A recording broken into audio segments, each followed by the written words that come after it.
Hello everyone, आज हम इस वीडियो में डिस्कस करेंगे विवेचक के अधिकार के बारे में। कोई भी पुलिस अधिकारी जिसको इन्वेस्टिगेशन करने की पावर होती है, उस दौरान वो अपने कर्तव्य पालन को करने के लिए कौन कौन से अधिकार का प्रयोग करता है, इसको हम समझेंगे, जानेंगे। साथ में सीआरपीसी के प्रोविजंस को भी समझेंगे। तो चलिए दोस्तों, अब हम डिस्कस कर लेते हैं। पहला बिंदु है संज्ञेय अपराध की विवेचना करने का अधिकार, यानी कि संज्ञेय अपराध हो रहा है तो उसमें विवेचना करने का अधिकार उसको स्वतः मिल जाता है 156 के तहत। दूसरा बिंदु है संज्ञेय अपराध से संबंधित अभियुक्त को बिना वारंट गिरफ्तार करने का अधिकार। ये आपको सीआरपीसी के सेक्शन 41 में देखने को मिलेगा, यानी इस जो मैंने अभी बताया है कि अधिकार मिला, ये आपको सीआरपीसी में देखने को मिलेगा। तीसरा बिंदु है कर्तव्य पालन में बाधा उत्पन्न करने वाले को बिना वारंट गिरफ्तार करने का अधिकार, यानी पुलिस अधिकारी अपना कार्य कर रहा है, उस दौरान कोई दूसरा व्यक्ति उसके कार्य में बाधा उत्पन्न करा तो ऐसी दशा में उसको भी बिना वारंट के गिरफ्तार कर लेगा। चौथा बिंदु है अभियुक्त द्वारा गिरफ्तारी का प्रतिरोध करने पर आवश्यक बल प्रयोग करने का अधिकार। अभियुक्त है, उसको गिरफ्तार किया जा रहा है, उस दौरान वो ऐसे कार्य कर रहा है कि पुलिस अधिकारी उसको गिरफ्तार नहीं कर पा रहा, तो ऐसी स्थिति में अपने बल का प्रयोग भी कर सकता है। ये आपको 46 में देखने को मिलेगा। ये जितने भी सेक्शंस की हम बात कर रहे हैं ये सीआरपीसी के सेक्शन हैं। अगर कोई अदर सेक्शन होंगे तो उसके लिए अदर आपको बता दिया जाएगा कि ये सेक्शन सीआरपीसी का नहीं है। चलिए अब हम बात कर लेते हैं पांचवें बिंदु पर, गिरफ्तारी के लिए घर में प्रवेश करने का अधिकार। कोई व्यक्ति जो घर में घुसा बैठा बाहर नहीं निकल रहा है, उसको गिरफ्तार करना है, तो ऐसी स्थिति में वो पुलिस अधिकारी जो है सेक्शन 47 के तहत जो है घर में घुसकर गिरफ्तारी कर सकता है। छठा बिंदु है अभियुक्त को पकड़ने के लिए पीछा करने का अधिकार। कोई ऐसा व्यक्ति है, अभियुक्त है, जो हो सकता है घर से बाहर भाग गया हो या जिले से बाहर भाग गया, तो ऐसी स्थिति में अभियुक्त को पीछा करके पकड़ा जा सकता है कि नहीं, तो ये आपको सीआरपीसी के सेक्शन 48 में देखने को मिलेगा। अब सातवां बिंदु है गिरफ्तार व्यक्ति की तलाशी लेने का अधिकार। गिरफ्तार व्यक्ति जो है उसको कर लिया गया, तो ऐसी स्थिति में उसकी तलाशी ली जाती है और उसके साथ क्या क्या सामान बरामद हुए हैं, उसने क्या क्या पहन रखा था, ये सारे डिटेल सीडी में देने होते हैं। उसके बाद हम बात करेंगे 8वें बिंदु पर, गिरफ्तार अभियुक्त से आक्रामक आयुधों को कब्जे में लेने का अधिकार। कोई भी आक्रामक वस्तु उसके साथ पाई गई है तो वो जो है सीआरपीसी के सेक्शन 52 के तहत जो है उसको अधिकार में लेने का, कब्जे में लेने का अधिकार रखता है।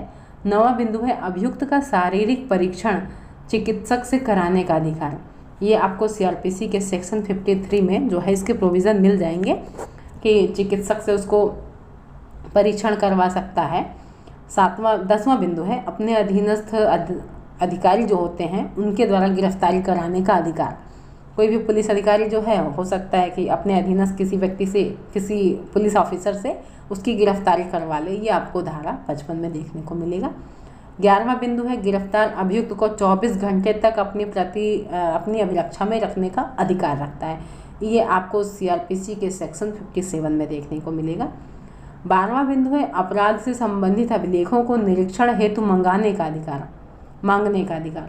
ये 91 के तहत आपको देखने को मिलेगा कि अभिलेख से अपराध से संबंधित कोई अभिलेख है उसको मंगाना है तो।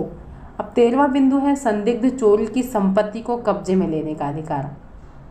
ये आपको 102 में देखने को मिलेगा, इसके डिटेल्स जो हैं।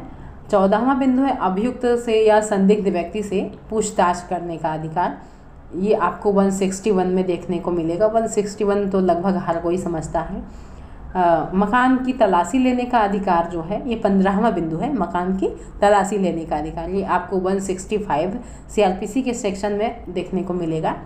16वां बिंदु है अभियुक्त का पुलिस अभिरक्षा रिमांड प्राप्त करने का अधिकार जो है उसको मिलता है, नहीं कि पुलिस जो है अभियुक्त को रिमांड में ले सकती है। इसके बारे में आपको 167 में देखने को मिलेगा। अब बात करते हैं न्यायालय में कोई बयान देना है तो जो आईओ है यानी विवेचना का अधिकारी है वो अपनी स्मृति ताज़ा करने का जो अधिकार रखता है। हर चीज़ तो उसको याद रहनी नहीं है भाई, वो एक केस तो डील नहीं करा, कई सारे केसेस डील करने होते हैं, तो ऐसी स्थिति में कुछ चीज़ें भूल सकता है, तो वो ऐसी दशा में जो है अपनी केस डायरी देख कर के बयान दे सकता है। ये प्रोविज़न जो है आपको भारतीय साक्ष्य अधिनियम की धारा 159 में देखने को मिलेगी। वहाँ से इसका यूज़ करता है, यानी इस अधिकार का यूज़ करता है। अब 18वां बिंदु है संदिग्ध लोगों की निगरानी करने का अधिकार। ये अधिकार जो है पुलिस रेगुलेशन के पैरा 236 में आपको देखने को मिलेगा। अब 19वां बिंदु है संदिग्ध गिरफ्तार लोगों व संदिग्ध बरामद संपत्ति की कार्यवाही शिनाख्त करवाने का अधिकार। ये जो है आपको para 116 and 117 Uttar Pradesh regulation के तहत आपको देखने को मिलेगा। 20वां बिंदु है विवेचना में विशेषज्ञों का अभिमत प्राप्त करने का अधिकार। विवेचना के दौरान उसको लगता है कि किसी एक्सपर्ट की मुझे राय लेनी चाहिए, तो वो उनकी राय भी ले सकता है। उम्मीद है जानकारी आपको समझ में आ गई होगी।